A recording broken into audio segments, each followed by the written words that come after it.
Lecciones para la escuela sabática del segundo trimestre de 2021. La promesa, el pacto eterno de Dios. Lección 10 para el 5 de junio de 2021. El nuevo pacto.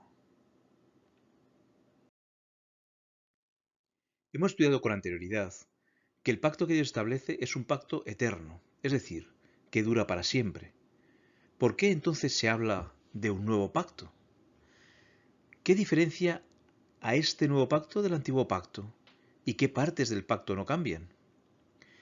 Veremos en primer lugar qué hay de antiguo en el nuevo pacto. El mismo autor y la misma ley, la misma relación, el mismo propósito. ¿Y qué hay de nuevo en el nuevo pacto? Un mejor pacto y mejores promesas, un mejor sacrificio y mejor sacerdocio.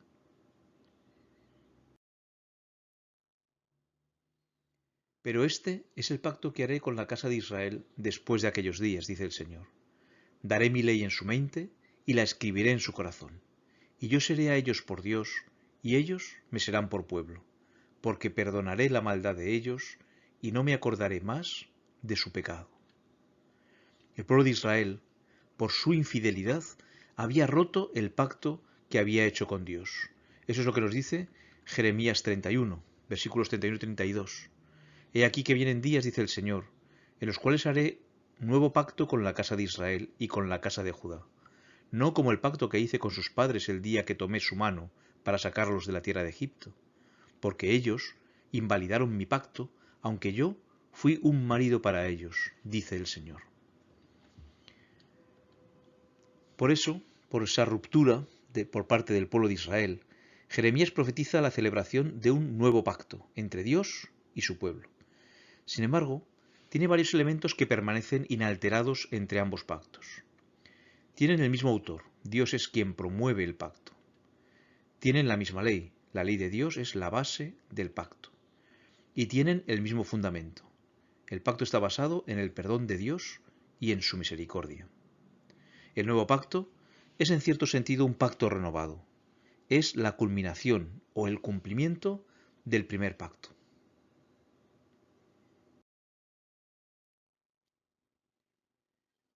También tiene la misma relación. Y te desposaré conmigo en fidelidad y conocerás al Señor, nos dice Dios en Oseas 2:20. Aunque el pueblo de Israel había sido infiel, como hemos visto, Dios quería restablecer nuevamente su relación con él. De esto es precisamente de lo que trata el nuevo pacto. Dios quiere que volvamos a enamorarnos de él. Desea que renovemos nuestros pensamientos y nuestros sentimientos. Por ello nos dice, daré mi ley en su mente y la escribiré en su corazón. Haceos un corazón nuevo y un espíritu nuevo. Os daré corazón nuevo y pondré espíritu nuevo dentro de vosotros. Sin embargo, este tampoco es un propósito nuevo. Es la misma relación que Dios quería tener con su pueblo desde el principio, como les dijo cuando los sacó de Egipto. Y estas palabras que yo te mando hoy estarán sobre tu corazón. La misma ley que fue grabada en tablas de piedra es escrita por el Espíritu Santo sobre las tablas del corazón. En lugar de tratar de establecer nuestra propia justicia, aceptamos la justicia de Cristo. Su sangre expía nuestros pecados. Su obediencia es aceptada en nuestro favor. Entonces, el corazón renovado por el Espíritu Santo producirá los frutos del Espíritu. Mediante la gracia de Cristo, viviremos obedeciendo a la ley de Dios escrita en nuestro corazón.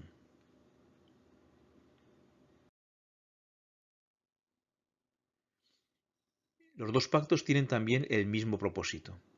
Yo los llevaré a mi santo monte, y los recrearé en mi casa de oración. Sus holocaustos y sus sacrificios serán aceptos sobre mi altar, porque mi casa será llamada casa de oración para todos los pueblos.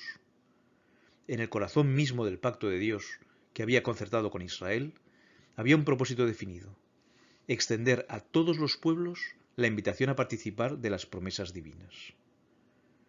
En el nuevo pacto, este propósito tampoco cambia. La gracia de Dios a través de la sangre de Jesús sigue disponible para todo aquel que quiera recibirla, como nos lo dice Pablo en Romanos 3, 21 al 24.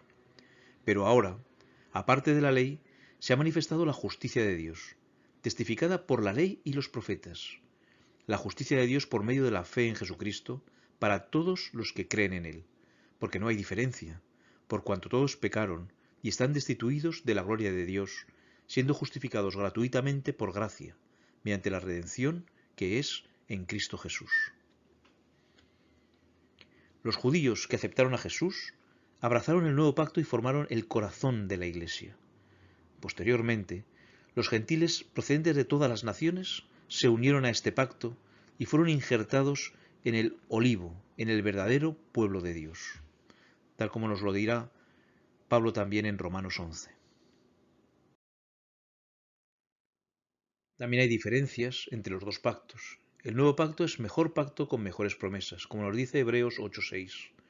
Pero ahora, tanto mejor ministerio es el suyo, cuanto es mediador de un mejor pacto, establecido sobre mejores promesas.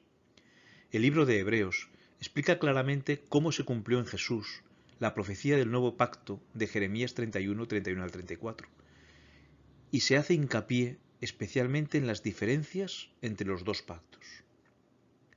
¿Por qué el nuevo pacto es mejor que el antiguo? En el antiguo pacto se mostraba la salvación a través de figuras y símbolos. En el nuevo pacto se muestra la realidad misma, es decir, Jesús murió por nuestros pecados e intercede por nosotros ante el Padre. Nos lo dirá también Pablo en otros lugares. Porque primeramente os he enseñado lo que asimismo recibí, que Cristo murió por nuestros pecados conforme a las Escrituras.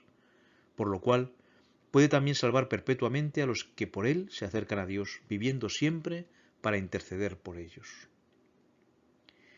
¿Por qué son mejores las promesas? Aunque la salvación que se ofrece es la misma, el antiguo pacto se basaba en una promesa futura, mientras que el nuevo pacto se basa en la promesa cumplida en Cristo. Así nos lo ratifica Hebreos 9, 11 y 12. Pero estando ya presente Cristo, sumo sacerdote de los bienes venideros, por el más amplio y más perfecto tabernáculo, no hecho de manos, es decir, no de esta creación, y no por sangre de machos cabríos ni de becerros, sino por su propia sangre, entró una vez para siempre en el lugar santísimo, habiendo obtenido eterna redención.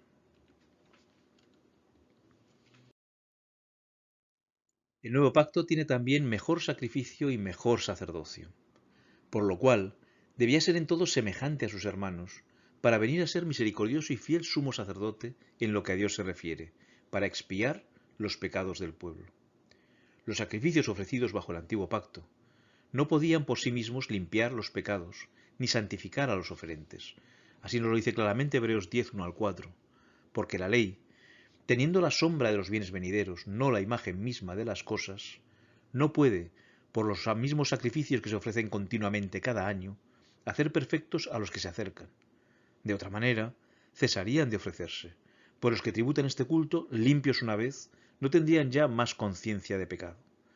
Pero en estos sacrificios cada año se hace memoria de los pecados, porque la sangre de los toros y de los machos cabríos no puede quitar los pecados.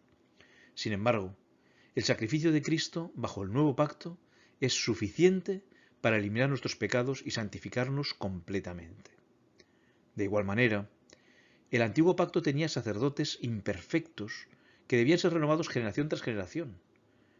Pero Jesús es hecho sumo sacerdote para siempre. Además, ministra en el cielo mismo. El velo del lugar santísimo se rasgó en dos cuando Jesús murió. Así nos lo dice el evangelista en Mateo 27:51. Y he aquí, el velo del templo se rasgó en dos de arriba abajo, y la tierra tembló y las rocas se partieron. Este hecho marcó la transición entre los símbolos y la realidad, entre el antiguo pacto y el nuevo pacto.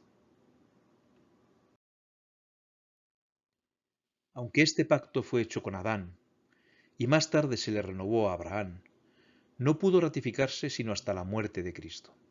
Existió en virtud de la promesa de Dios desde que se indicó por primera vez la posibilidad de redención. Fue aceptado por fe.